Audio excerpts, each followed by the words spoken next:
Hey guys, it's Zach again at PostNet. Just wanted to ask a question that I get sometimes. Where do I get something notarized? So I want to pose it to you guys. Where do you go to get things notarized?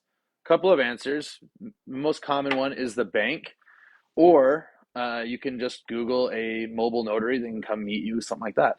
Another option is right here in our store at PostNet. We can do notaries right here for really anything you would need. Common ones that we see are official certified copies of government IDs or government paperwork.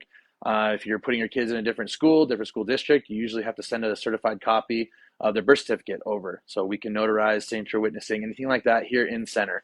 It's nice and easy. It's $10 for the first signature and $4 for a signature after that.